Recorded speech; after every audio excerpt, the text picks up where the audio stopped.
ওইসব নিয়ে আমি কিচ্ছু জানি না, কিচ্ছু জানতাম না। আবার আপনি চিনি, এই কাজটা আমি করিনি, ওটা ওটা অন্য কেউ করেছে। আর আমার কাছে কিন্তু তার প্রমাণও আছে। প্লিজ আমার সাথে একবার দেখা করো, আমি তোমাকে সমস্ত প্রমাণ দেখাবো, সমস্ত। তখন তুমি নিজেই বুঝতে পারবে। আজকে সন্ধ্যাবেলায় প্লিজ একবার দেখা করো, প্লিজ। আপনি যে সত্যি বলছেন নতুন করে কোনো ফাঁদ পাচ্ছেন না আমার জন্য, তার প্রমাণ কি?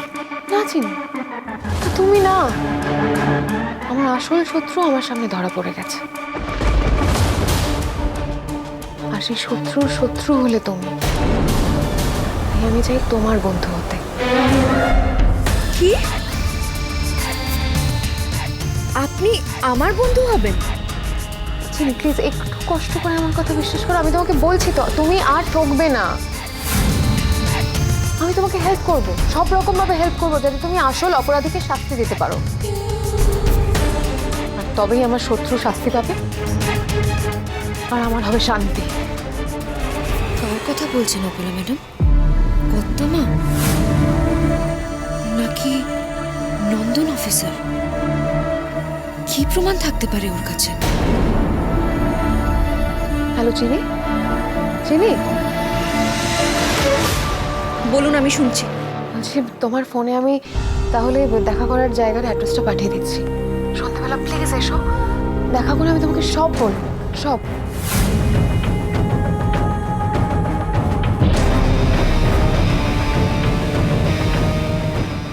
এত কিছুর পরেও এমন একজন মানুষকে বিশ্বাস করা যায়? কি করব আমি এখন?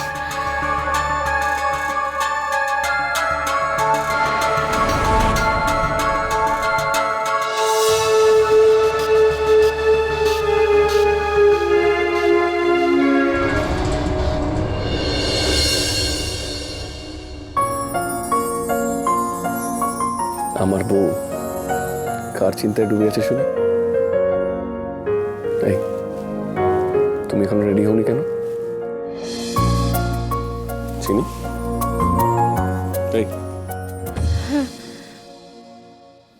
অপলা ম্যাডামের কথা। উনি আমাকে এক্ষুনি ফোন করেছিলেন।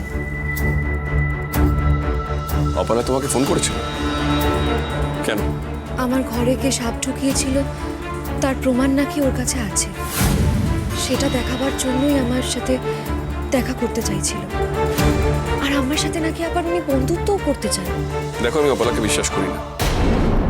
এটা হতে পারে ও ঘরে সাপ ঢোকায়নি, ও যে তোমার সঙ্গে বন্ধুত্ব করতে চায় সেটা আমি বিশ্বাস করতে পারবো না। যাওয়ার দরকার নেই। কিন্তু ছোট মালিক, আমার তো অন্য কথা মনে হচ্ছে।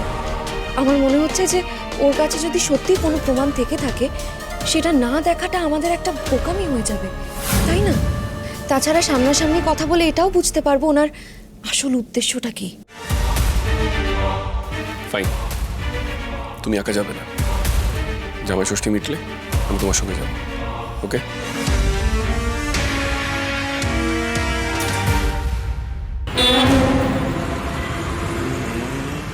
হ্যাঁ রে, বলছি সব ঠিকঠাক করে গোছানো হলো তো? কিছু বাদ পড়লো না তো? ভালো করে দেখে নে, নালে কিন্তু খুব মুশকিল হয়ে যাবে। কি অবস্থা? বলছি বৌমা জামাই কোথায়? হ্যাঁ, বেলা তো গড়িয়ে গেল। এদিকে পেটে যে ছুঁচো একেবারে ডন মারছে। আরে বাবা, রান্না সব হয়ে গেছে, মিষ্টিও এসে গেছে। তার মানে জামাই ষষ্ঠী আর বৌমা ষষ্ঠী এই দুটোই কমপ্লিট হওয়ার পর আমরা পেট পুজো করব, তাই তো? তাই হ্যাঁ তাই, কথায় আছে জামাইয়ের জন্য রন্ধন আর সকলের ভক্ষণ।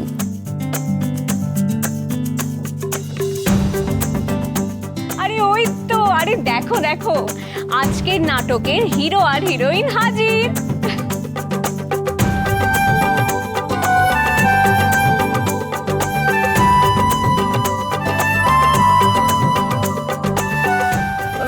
বলছি যে আমার কিন্তু একটা প্রস্তাব আছে। এবার জামাই ষষ্ঠীটা যদি ঠাকুর দালানে হয় তাহলে কেমন হয়?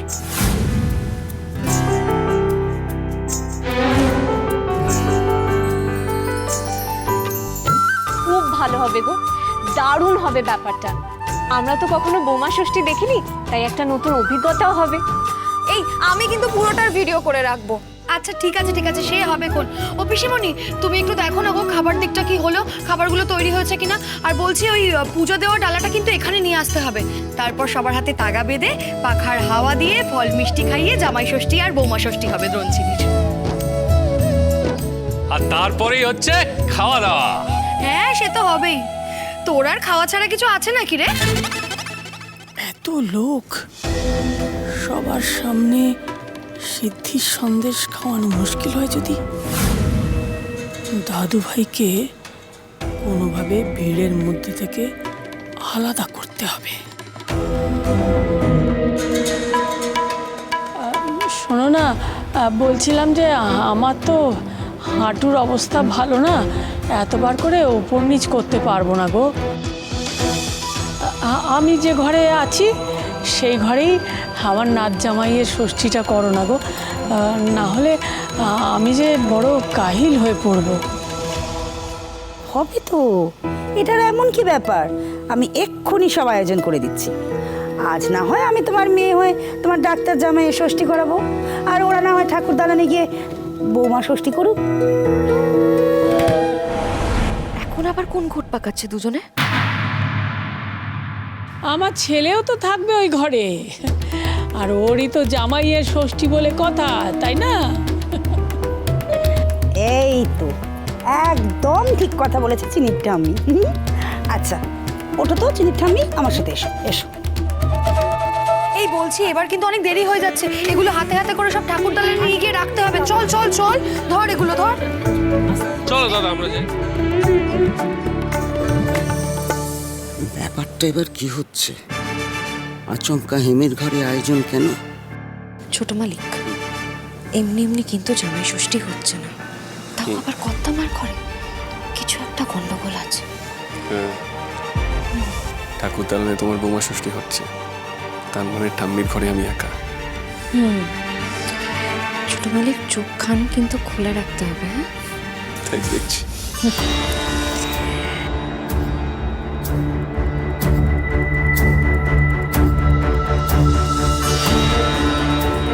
বাবা, তুমি কিন্তু চোখ কান খোলা রাখবে, সব কিছু নজরে রাখতে হবে, কিছু যেন এদিক থেকে ওদিক না হয়। হ্যাঁ ঠিক আছে।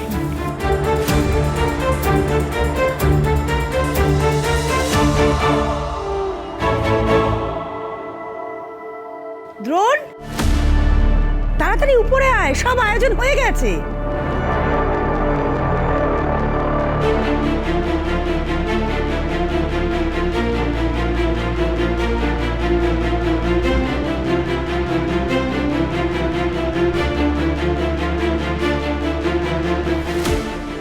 মা, বলছি আমি একটু আসছি। হ্যাঁ ও মা, সে কি কথা, তুই এখন আবার কোথায় যাচ্ছিস? আরে এক্ষুনি তো ষষ্ঠী শুরু হবে। তুমি করো না, আমি যাবো আর আসবো, কেমন? তাড়াতাড়ি আসিস কিন্তু। হ্যাঁ। এত ঘটা করে হেম জামাই ষষ্ঠী পালন করার ব্যবস্থা করলো কেন? কিছু তো একটা ব্যাপার আছে। আমার নিজের ঘরে চলে গেল সব কিছু নিয়ে, সবার চোখের আড়ালে কিছু করবে নাকি?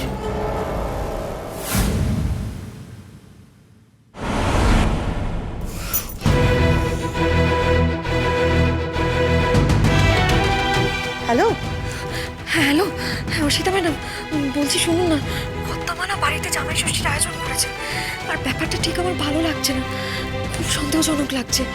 কোনো কথা নেই, পাত্তা নেই জামাই ষষ্ঠী এখন, তাও আবার ছোট মালিককে নিজের ঘরে নিয়ে গেছেন সব আয়োজন করে।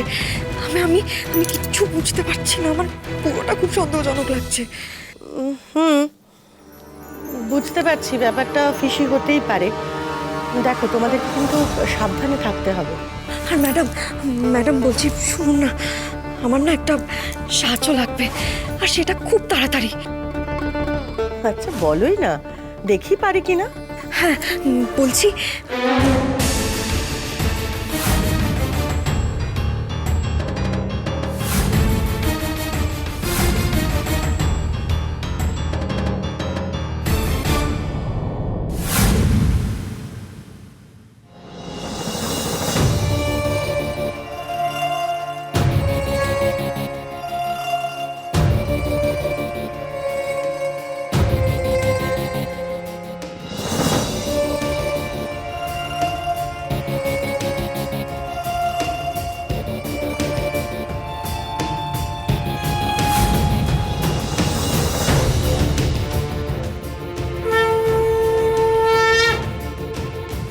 এখন এই ঘরে একা হাম্মক ওই ভূতনাথ ছাড়া আর কেউ নেই, তাই মিষ্টি নিয়ে কারোর খুব একটা সন্দেহ হবে না। এবার কিছু নিয়মকানুন ছোট্ট করে সেরে নিতে হবে, যাতে ভূতনাথের বা দাদু ভাইয়ের সন্দেহ না হয়।